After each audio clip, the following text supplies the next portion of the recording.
داماد من زنگ زده میگه سعدی قهر نمیکنه، اخیر من خواهرت را 3-4 چپلاقش میزنم. ای حد زیاد عقلکی میکنه، گپای بلند میزنه. یاز نه مرا قهرم ایو حسابی میکنه که من ندارم همون سومی را که تا یگان توفه ساز بخرم خاطری کارا. خیلی میفوره همون خیر رفتار کرد. فکرای خوب باید از سره 3-4 چپلاق کمه 5-6 چپلاقش بزن، فقط نفهمه که من قطعی خودت گفت زدگیم.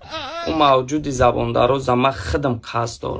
این فکر خوبه که در سرت آمده، یک کاری که عملیش کنم. من 20 ساله که آرزو میکنم اتمه اوچمه او را یک چپلاقش بزنن، نه که فقط روی او سایه چپلاق دیده روی من چپلاق خود شد. برای همین در همه حالت قطعیتم.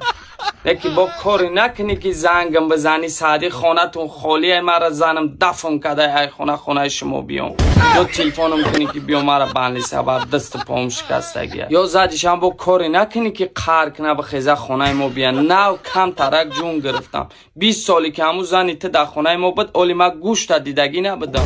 اوقات همه وقتش درک گوشت همه خور میگفت اوقات گوشت ندارم. برای همین ردنای جان فکری مرا هم بکر تا فکری خطا نکر. برای همین تشینه حلش که